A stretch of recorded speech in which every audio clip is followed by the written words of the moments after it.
Oi, oi. Já vamos começar, pessoal. Só esperar entrar mais um pouquinho de gente e eu conseguir fixar o comentário.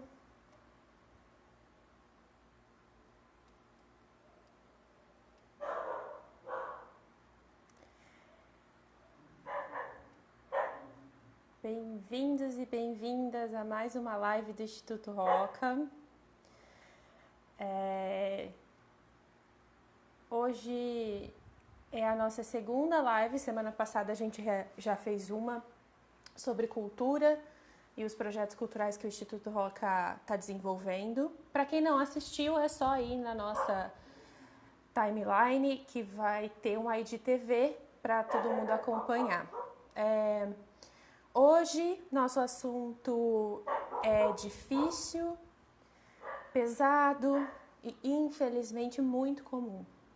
A gente vai falar sobre violência doméstica e os efeitos que a quarentena e a pandemia vem causando. Todo mundo me escuta bem? Só para garantir que o microfone está funcionando. Hoje eu gostaria então de começar fazendo alguns avisos. Essa é a segunda de uma série de lives que a gente vai fazer sobre os eixos de atuação do Instituto Roca. O Instituto Roca, para quem não conhece, é o Instituto Roberto Luiz Kaiser.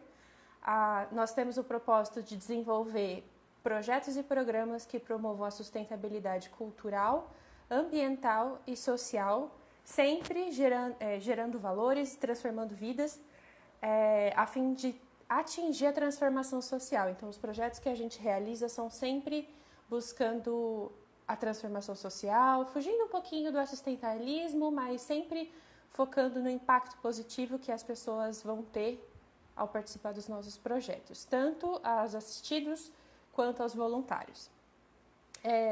Eu gostaria de agradecer ao Grupo CN e à Agência Pericoco, que vem nos ajudando e dando suporte técnico e criativo para as lives acontecerem.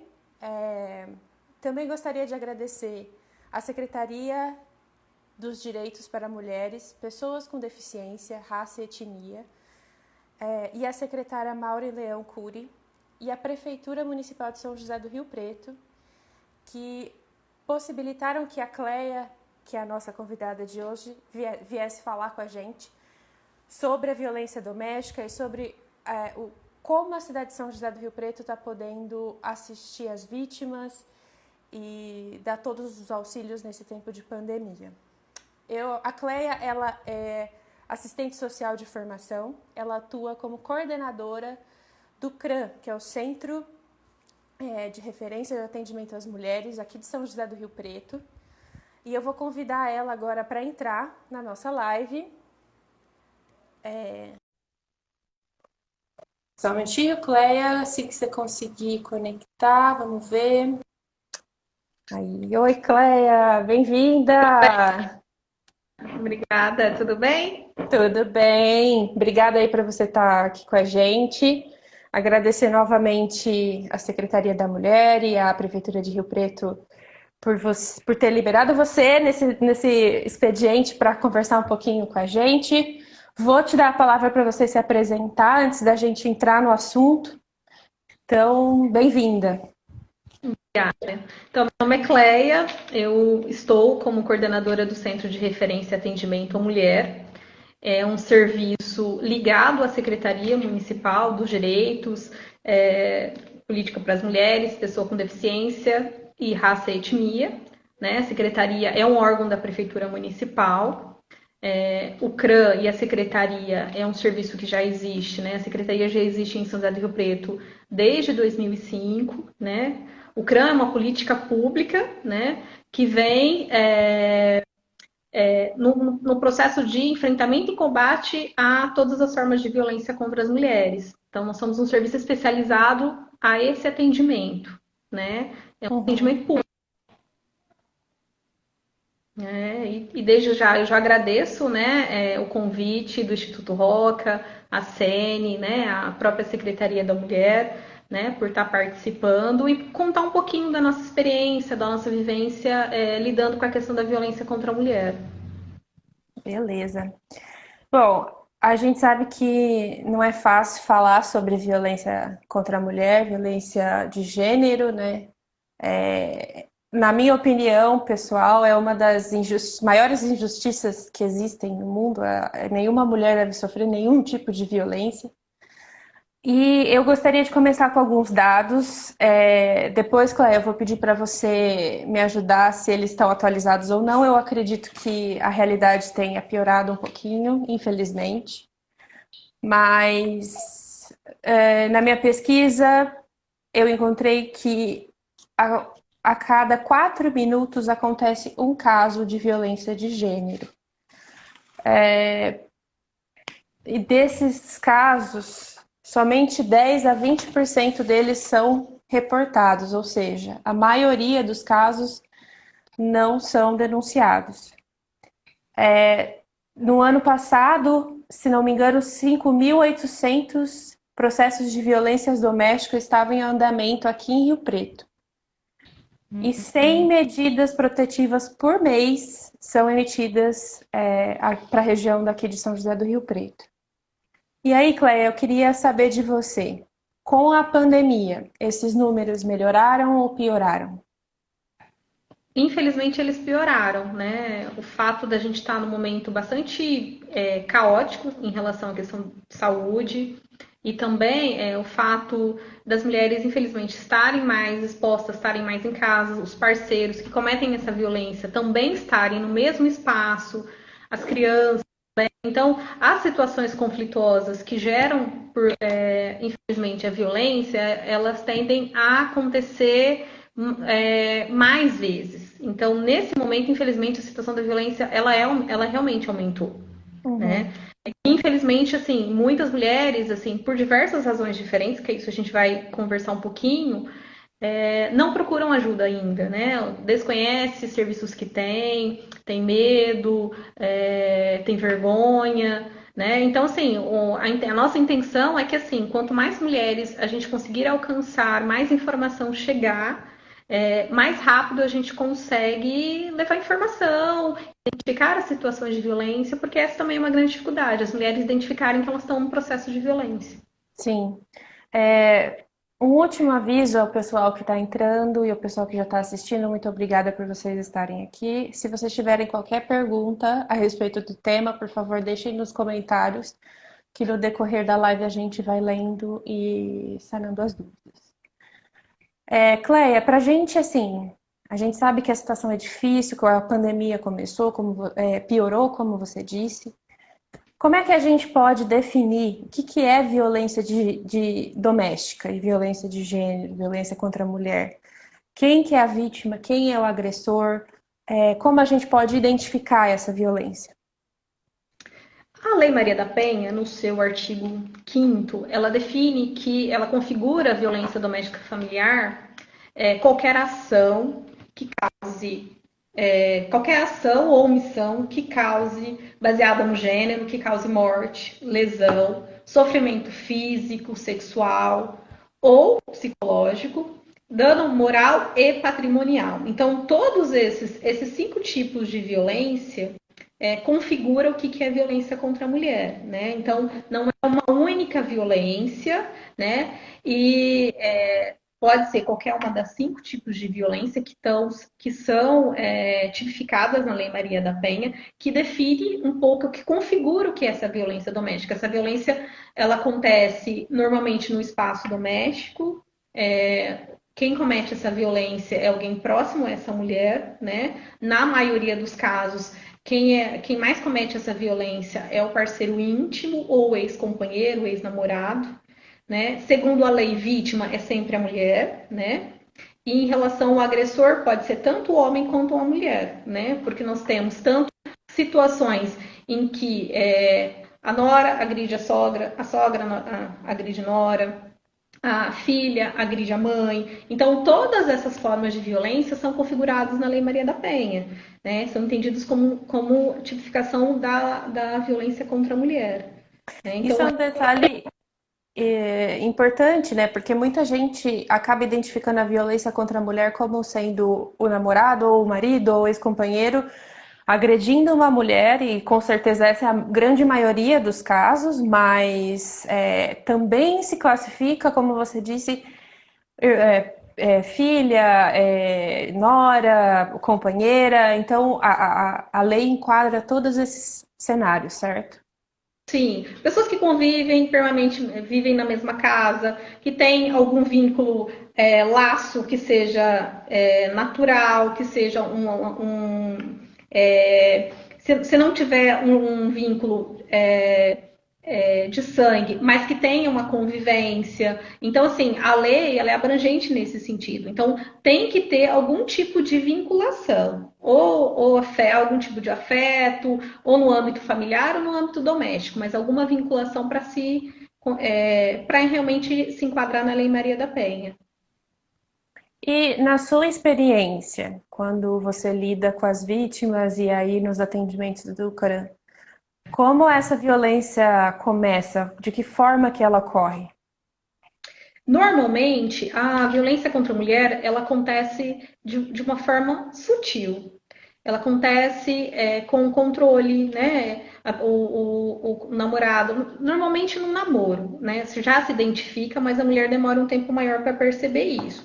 Então ele começa a controlar o que ela usa, a roupa que ela usa, os contatos que ela tem nas redes sociais, o telefone. Ele liga 20, 30 vezes ao dia para ela. E aí essa mulher acha que ela identifica isso, essa ligação onde você tá, com quem você tá, que hora que você tá, como sendo uma forma de cuidado. E na verdade é um controle, Uhum. né? Ele começa a desqualificar essa mulher, né? Ele começa na frente de familiares, ele começa de alguma forma ofendê-la, diminuí-la, baixar sua autoestima, né? Ele, na sua maioria das vezes, porque infelizmente são os homens que mais cometem violência contra a mulher, né? Uhum. Então, os num modo geral, ele começa a afastar essa mulher da convivência com os amigos, com a família e vai isolando.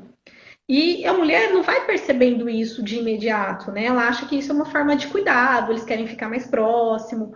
E aí essas situações vão se tornando mais no decorrer do tempo, isso vai se agravando cada vez mais. E ela identifica essa violência quando acontece o primeiro tapa. O Uhum. tapa, o empurrão é sempre o termômetro para ela identificar que tem algo de errado. Mas quando a gente já está atendendo ela e a gente começa a questionar, não, e perguntar como é que foi esse relacionamento no namoro, a gente vê que essa violência já está acontecendo há 5, a 10 anos. E ela só identificou agora porque aconteceu a violência física. Uhum. Exato. E às vezes essas agressões iniciais elas são confundidas com ciúme, com mas se o meu namorado não se importar onde eu tô, é porque ele não gosta mais de mim. Só que tem uma diferença muito grande, né, entre o se importar e o sufocar, né, de certa forma. E ciúmes nunca é algo positivo, né? O ciúmes ele tá ligado a uma insegurança que o indivíduo tem, né? Exato. Então, e durante muitos anos também, uma questão até um pouco cultural mesmo, é que quando a gente fala da questão cultural, a gente não pode esquecer do machismo que reina Exato. as relações. Então, assim, durante muito tempo, o ciúmes foi entendido como uma forma de amor. Então, se eu gosto, se eu te amo, eu tenho ciúmes. E assim, hoje mais do que nunca, né, os estudos, né, a gente vem refletindo muito sobre isso, né? A gente tem conceitos que, né, teorias que já vem trazendo um olhar diferente, porque o ciúmes é uma grande insegurança. Então, para mim não perder, eu de repente eu cometo situações absurdas com a outra pessoa nesse sentido de eu manter esse controle sobre o outro. Então, não faz determinadas coisas porque eu controlo, né? Exato. Então, isso é sério. E aí, assim, por que a mulher que está como vítima, ela está nessa situação desse relacionamento abusivo? É, a gente sabe que o primeiro tapa é sempre o termômetro, mas às vezes nem sempre é o primeiro momento que ela vai denunciar. Então, às vezes ela sofre a primeira agressão, mas ela já não denuncia logo de cara, ou ela vem sofrendo relacionamento abusivo, mas ao mesmo tempo ela não denuncia, não sai desse relacionamento abusivo. Porque ainda existe uma dificuldade da mulher denunciar, da vítima denunciar?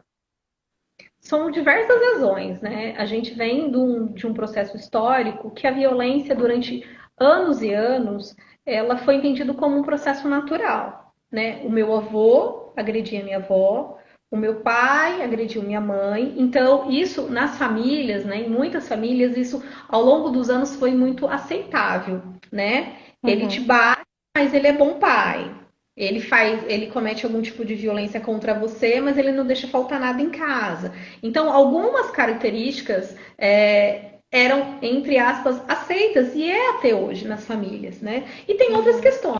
O fato da mulher se sentir envergonhada, principalmente o medo, né? O medo de que o que vai acontecer comigo, dessa violência se agravar, né? Por exemplo, muitas mulheres estão numa situação, muitas vezes, em que ela depende economicamente desse companheiro, né? Então, eu tenho filhos com esse companheiro. Então, como romper essa relação, separar e manter tudo isso, né? Como é que eu consigo manter, bancar essa família sem a presença desse parceiro, né?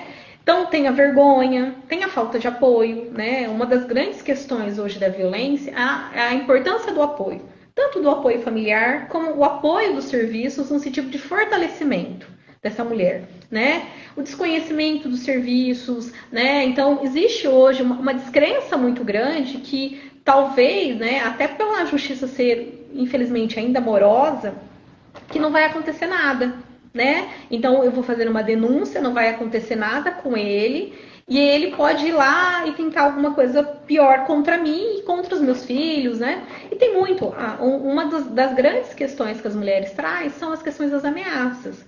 Porque o indivíduo, ele não ameaça só a mulher, ele ameaça a mulher, né? E ele começa a ameaçar pessoas próximas a elas e até os filhos. Então, ou começa a dizer, infelizmente, que assim, se ela largar dele, ele vai se matar, né? Que a vida dele não vai ter sentido. Então, assim, vai jogando para a mulher mais um peso, como se ela fosse responsável pelo fim daquele relacionamento, né? Infelizmente. Exato.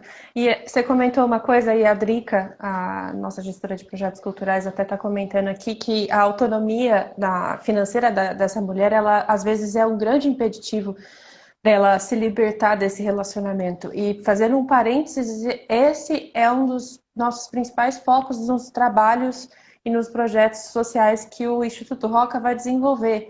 A gente vai sempre buscar colaborar e incentivar de formas diversas a autonomia feminina, a busca por independência financeira, por independência física, e sempre utilizando essa autonomia como ferramenta para sair de situações de violência, seja física, seja psicológica, seja relacionamentos abusivos. Então, o Instituto, inclusive, o motivo da gente estar fazendo essa live hoje é porque o nosso trabalho social vai ser voltado sempre pensando na equidade de gênero, na ODS 5, de que forma a gente pode colaborar para erradicar a violência contra a mulher. E então os nossos projetos sempre vão ser voltados para esse âmbito, inclusive buscando a autonomia feminina. E aí, Cléia, você também comentou que muitas mulheres não sabem direito os canais para onde ela pode recorrer, quais são os processos, de que forma ela pode ser auxiliada nessa situação de violência. E aí eu vou te perguntar o seguinte: quais são os canais de denúncia? Qual é a forma que essa mulher pode buscar ajuda? Olha, a gente tem vários, né? Nós temos o Ligue 180, que eu acho que é importante a gente falar antes de falar do CRAN e outros serviços. É um serviço, uma central de atendimento nacional, em que qualquer pessoa que de repente estiver nos ouvindo pode fazer uma denúncia informando uma situação de violência contra alguma mulher, né? O que é só importante? De repente, passar informações, nome completo, endereço, informações que facilite a gente chegar a essa mulher, né? Uhum. Nós temos a Polícia Militar, 190, nós temos a Delegacia da Mulher, que em Rio Preto nós temos uma delegacia especializada no atendimento a essa demanda da violência contra a mulher. Nós temos o centro de referência onde eu trabalho. Então, o centro de referência é um serviço público em que as mulheres podem acessá-lo de segunda a sexta-feira, das 8 às 17 horas. Né? Então, aqui, o que a gente vai propor? A gente vai fazer um acolhimento com essa mulher, entender tudo o que está acontecendo com ela, fazer as orientações, né? E o nosso propósito é o quê? Romper com esse processo de violência. Né? Então, a gente aqui tem atendimento social, psicológico e jurídico, né? E ela vai ser atendida, acompanhada pela equipe enquanto a situação de violência estiver acontecendo, né?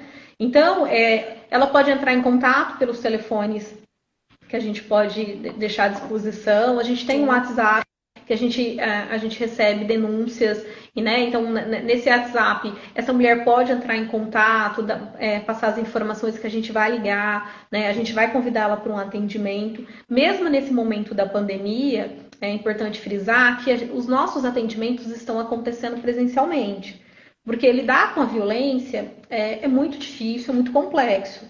Né? Então, a gente não pode expor essa mulher. Né? Então, o trabalho é voltado numa perspectiva do sigilo, da ética, né? É pautado em cima disso. Então, assim, a gente, no momento nenhum da pandemia, a gente parou de atender.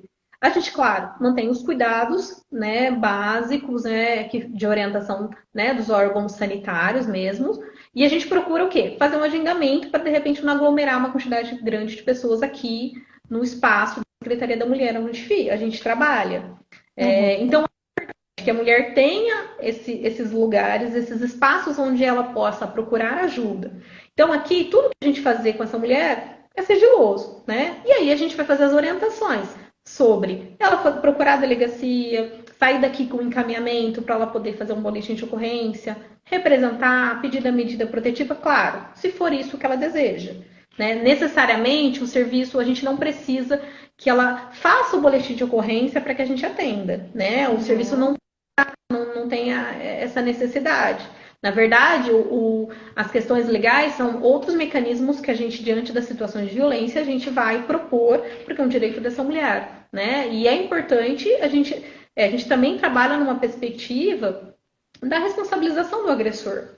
Né? Então, é importante, o boletim de ocorrência é importante nesse processo de responsabilização. Né? Porque a vítima, infelizmente, na sua maioria das vezes, ela se sente culpada daquilo. Né? Porque a violência, ela distorce, né? Quem comete essa violência, ele manipula tanto a situação que ele distorce essa noção dela de realidade, e aí ela se sente culpada achando que aquela violência, aquilo que acontece com ela, é ela que provoca, é ela que causa para que ele cometa aquele tipo de violência contra ela. E é sempre importante a gente dizer, acho que a gente não cansa de falar e a gente nunca vai cansar de falar. A vítima não é a culpada pela agressão. Nenhum tipo de violência se justifica. Então, é importante que as mulheres que sofrem algum tipo de violência, que possam vir a assistir a gente, ou que estejam assistindo a gente, é importante saber que vocês não estão sozinhas, que vocês podem sim buscar ajuda. Existem canais que vocês podem entrar em contato com os órgãos responsáveis e ainda assim preservar sua segurança. E podem ter certeza que todas as pessoas que trabalham nesses canais, elas vão dar o auxílio necessário para vocês seguirem em frente. E aí, Cleia, eu queria perguntar uma coisa específica, por exemplo, graças a Deus eu nunca estive numa situação de violência, mas a gente às vezes presencia alguns tipos de violência, mesmo que seja psicológica, nesse estilo que você comentou, do relacionamento abusivo. Às vezes a gente vê uma amiga passando por isso, às vezes a gente vê um parente passando por isso, e até chegar à violência física, né? Como a gente, como amigo, parente, filho, filha, de que forma a gente pode ajudar essa vítima? A gente sabe que a gente pode fazer a denúncia pelo 180, mas de que forma, além disso, a gente pode buscar, por exemplo, para ajudar essa vítima? Eu acho que a principal ação é o apoio, né? Porque a gente vem de uma cultura que responsabiliza a mulher pela violência que ela sofre. Então, ela está sofrendo essa violência que a culpa é dela, né? Porque ela não larga dele, né? Já aconteceu diversas vezes. Então, o primeiro passo é o apoio, né? Porque sair de um relacionamento que não existe violência, né? Terminar um relacionamento, né? Sou casada, quero terminar, não tá dando certo por diversas razões. Terminar é um processo difícil, normalmente. Aí você coloca mais a violência. Então, é muito difícil sair desse contexto. Então, apoiar, né, fortalecer da importância dela procurar ajuda, né, mais do que a denúncia propriamente dita, que é extremamente importante, não estou diminuindo a denúncia, mas ela precisa nesse momento ser acolhida, né, ser orientada, né, ela precisa trazer um pouco dessa vivência que ela tem, e dessa escuta, né? Então, o que nós aqui no CRAM ofertamos é essa escuta, sem julgamento, né? Respeitando esse momento da mulher. E quando ela estiver preparada para esse processo da denúncia, ela está fortalecida. Porque uma das características da violência é tirar da mulher essa coisa da própria dignidade dela, né? A violência tira essa humanidade da mulher. Então, ela muitas vezes ela chega nos atendimentos aqui na secretaria achando que não é nada, né? Ela tá tão enfraquecida, tão fragilizada emocionalmente que ela se acha incapaz de coisas básicas, né? Do cuidado com os filhos, do cuidado com a casa, de conseguir manter o seu trabalho, né? Porque a violência tira isso dela, né? E como a gente falou da violência psicológica, né? A violência física é muito grave, sim. Mas, sem dúvida nenhuma, lidando diariamente com a violência, a pior violência é psicológica. Porque ela é perversa, ela não deixa marcas, né? Visíveis, né? Porque se chegar alguém em qualquer espaço, né? Amigo, espaço de trabalho, com o olho roxo, todo mundo vai observar, né? Vai querer, de repente, ajudar, fazer alguma coisa, né? Entender o que aconteceu. Mas se chega todos os dias uma amiga no trabalho, em casa, um parente, e ela está sofrendo, e ela está sendo ameaçada, ela está sendo xingada, ofendida, desqualificada, dificilmente alguém vai perceber, porque ela não deixa marcas físicas, né? E aí, claro, ela vai deixando ao longo do tempo marcas, porque essa mulher vai adoecendo, né? Ela vai apresentando coisas que normalmente não apresentava, apresentando, infelizmente, sinais depressivos, ansiedade, né? Vontade, de repente, de não sair de casa mais. Vai apresentando alguns sinais, são sinais sutis, né? Que você, de repente, vai imaginar que seja por uma outra razão, não que ela esteja sofrendo violência, né? E sem falar também, que é importante, é que sair de um processo de violência psicológica é mais demorado, porque são anos e anos ouvindo que você é incapaz, que você não serve para nada, que você é burra, né? Então você tirar isso, essas palavras de dentro dessa mulher, né? Você trabalhar com ela essa perspectiva que ela não é isso que falaram que ela é um processo longo, demorado, né? Porque você ouve mulheres estão ouvindo isso há 5, 10. Já teve situações de mulheres que chegar no serviço que estão há 40 anos em situação de violência. Então, desconstruir isso é um processo que não é rápido, né? Como as pessoas imaginam que seja. Não é rápido, é demorado. Porque essa violência não acontece com... Não é um estranho que comete essa violência. É alguém que te prometeu amor, te prometeu carinho, respeito. Você confia. Então, por isso é tão difícil romper, né?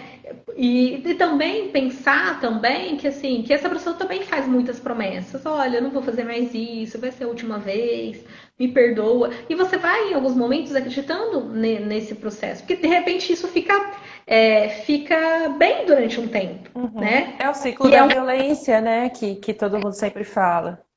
Sim, que ele tem 3 fases, né? O ciclo da violência, ele começa com um xingamento, com uma desqualificação, com um momento que a gente chama de tensão, né? Uma situação conflituosa que aconteceu, né? E aí eu começo, de repente, a ter um comportamento violento, a falar algumas coisas no sentido de xingamentos, de ofensas. No segundo momento, esse ato ele passa para a violência física mesmo. Então, ele te agride fisicamente, ele te dá um tapa, um soco, ele quebra objetos dentro da casa, né? Comete outras formas de agressão moral. Passando essa fase, vem a fase que a gente chama, que é a fase da lua de mel, entre aspas. Aquela fase que ele compra um presente, ele pede, pelo amor de Deus, vai ser diferente, nunca mais isso vai acontecer. E ele realmente fica bom durante alguns dias, meses, né? A gente tem relatos de mulheres que falam que, sim, às vezes ficam meses sem ter nenhuma situação conflituosa, até chegar de novo nesse processo da tensão, depois da violência e o que a gente chama de lua de mel. E esse ciclo, ele é difícil de romper. Então, para a gente romper esse ciclo, é importante ajuda profissional. É verdade, você tem razão. É triste ouvir que é difícil, mas é verdade, é muito difícil, principalmente quando você, como você disse, a pessoa confia no outro, né? Não espera que aquilo vai acontecer. Eu acho que nenhuma mulher, quando entra num relacionamento, em qualquer relacionamento, seja ele pai e filha ou marido e mulher, ninguém acha que vai acontecer violência ou que vai acontecer maltrato ou que vai acontecer violência psicológica. A gente sempre entra com a melhor das intenções, tanto nos relacionamentos familiares, relacionamentos entre amigos, românticos, mas é sempre com uma visão positiva. Quando isso pega um lado negativo, é muito difícil para a gente aceitar e encerrar aquele processo, né? E lembrando sempre que a gente reforça isso muito, a mulher não tem culpa pela violência que ela sofre. Ela não é a culpada, ela é a vítima. Cleia, assim, a gente sabe que depois da denúncia, às vezes a gente tem a medida protetiva, a gente tem o Tribunal de Justiça aqui em Rio Preto que tem um trabalho bem legal com relação à recuperação de agressores e de vítimas também, para inserção no mercado de trabalho, para voltar à vida normal, entre aspas, né? A gente também sabe que existe a patrulha Lei Maria da Penha com a Guarda Municipal aqui em Rio Preto.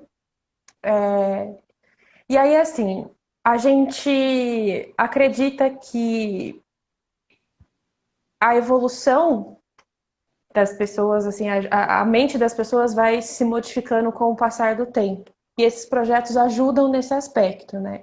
Queria que você citasse um pouquinho esses projetos que tanto o CRAM também realiza, o Tribunal de Justiça, quais são os outros órgãos que conseguem auxiliar a vítima e os agressores também, a recuperação dos agressores nesse processo. Em Rio Preto, assim, a gente é uma cidade diferenciada, né? Nós temos, hoje, a gente pode dizer que a gente tem todos os serviços de enfrentamento à violência atuantes, né? Infelizmente, a gente não tem isso na maioria das cidades, né? São pouquíssimas cidades que têm Secretaria da Mulher, né? Nós fomos a primeira secretaria do Estado a ser criada, né? Voltada à questão do enfrentamento à violência, né? Então, o centro de referência, ele faz um atendimento voltado ao fortalecimento da mulher, né? Faz um acompanhamento social, psicológico, jurídico. Aqui nós temos uma parceria com a Defensoria Pública, então essa mulher que está nesse processo de violência, que também tem uma demanda jurídica, né? Separação, guarda, alimentos. Então a Defensoria Pública, 2 vezes a semana, ela disponibiliza um defensor público que vem até a secretaria e atende aqui. Né? Então, a gente faz esse acolhimento, né, um assistente social, um psicólogo, passa para o atendimento jurídico, né, que tem a advogada Carolina, e aí tem o atendimento com o defensor público. Então, a Carolina, ela faz as orientações, documentação, e aí depois o defensor faz esse atendimento e entra com a ação, né, judicial que for necessário para aquela demanda que a mulher está trazendo, né. Nós temos o atendimento social psicológico, então ela faz esse acompanhamento situação de violência. Esse atendimento pode ser semanal, pode ser quinzenal, né? Dependendo da situação, dependendo do caso, da disponibilidade da mulher, né? Então, das 8 às 5 a gente está aqui, a gente não para o atendimento na hora do almoço, porque é uma coisa importante que muitas mulheres acabam vindo no atendimento na hora do almoço, então é um horário que tem bastante a presença das mulheres nos atendimentos aqui, então isso é importante. E aí, assim, o que nós temos da rede? Nós temos Delegacia da Mulher, a Defensoria Pública, que é um órgão extremamente importante nesse processo. Nós temos o Anexo da Violência, que é um serviço, né, recente, que é uma conquista, né? Então, duas funcionárias que são do CRAM estão trabalhando diretamente lá no anexo, né? Que elas fazem esses atendimentos tanto às mulheres como aos agressores. E lá no anexo eles começaram um trabalho voltado ao atendimento tanto da vítima como ao agressor em grupos, né? Então lá eles podem trabalhar essa questão da violência, fazer debates, assuntos, trazer questões do dia a dia mesmo, né? Da gente conversar, que no atendimento a gente às vezes não consegue trazer um pouco desse universo cultural, desse conceito, claro, numa linguagem que seja acessível a todos, mas a gente pensar o que é essa violência, que isso é extremamente importante. Então, os grupos que o anexo ele faz voltado nisso, né?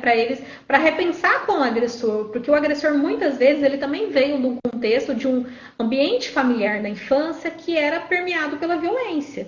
E muitas vezes aquela violência que ele comete, ele não se dá conta que é uma violência. Para ele é tão naturalizado a violência que aquilo que ele está fazendo com a parceira, ele não tem a compreensão que seja violência. Da mesma forma, a mulher, o autor também tem essas questões. Né? Nós aqui também temos um grupo, né? Um grupo de mulheres. No momento, a questão dos grupos, eles estão suspensos em decorrência da pandemia, né? Mas a gente acredita que tão logo seja a gente possa retornar. Nós temos a Patrulha Maria da Penha, que no momento eles estão atuando aqui no prédio da Secretaria, então é muito bom essa proximidade. A Patrulha Maria da Penha, ela vem com uma proposta muito interessante. Ela tem uma parceria conosco e com o tribunal, com o anexo. Então, eles têm acesso a todas as medidas protetivas que são deferidas em São José do Rio Preto.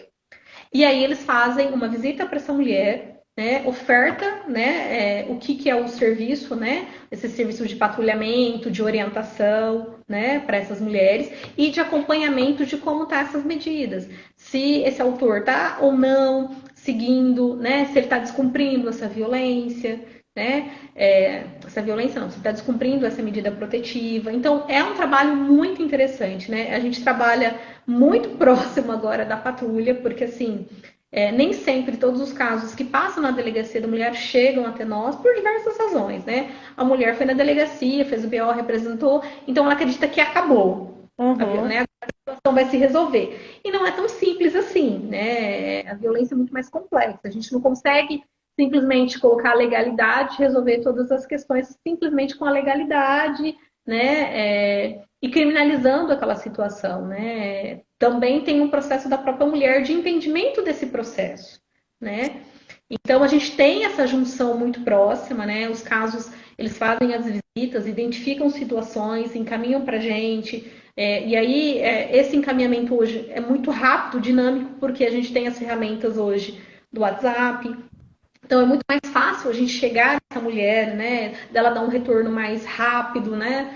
Muitas vezes porque só uma ligação, telefone fixo. Hoje já é mais complicado. Hoje é difícil uma mulher que em algum momento não tem um celular. Claro que existe situações, mas grande parte delas tem e tem um WhatsApp. Então é uma forma da gente poder se comunicar, convidar para um atendimento.